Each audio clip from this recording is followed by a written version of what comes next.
মূল্যবান বক্তব্য দিয়েছেন। উনি শুধু জেলা বিএনপি সভাপতি না, উনি আমাদের সাবেক সফল মেয়র, আমাদের প্রিয় নেতা মির্জা ফখরুল আলমগীর সাহেবের ছোট ভাই। উনি আপনাদেরকে সকল বিষয় বলেছেন। আপনারা সবসময় গোয়ালপাড়া মানুষ, মির্জা পরিবারের প্রতি আস্থা রেখেছেন। এই রাস্তাটি দেখছেন, এটাও আমাদের করা রাস্তা। কিন্তু আপনারা, আমি বক্তব্য দিব না, ভাই বক্তব্য দিয়েছেন। উনি আপনাদের কাছে দাবি করেছেন ভোটের জন্য।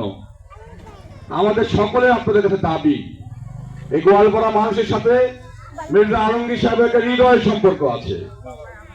ওনার বাবা এই এলাকার মানুষের সাথে সবসময় ভরসা করতেন, এই এলাকার মানুষেরা ওনার বাবার প্রতি ভরসা করতেন। অতএব সেই দাবি থেকে আমিও পৌরসভা সভাপতি হিসাবে আপনাদের কাছে ধানের শীষের পক্ষে ভোট চেয়ে আমার বক্তব্য শেষ করছি। আপনারা একটু হাত তুলে আমাকে দেখান সকলে ধানের শীষে ভোট দিয়ে।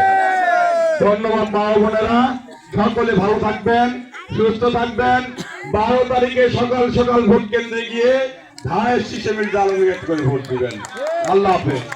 12 তারিখের মার্কা আছে, সেই মার্কা করতে বলো আরেকজনে।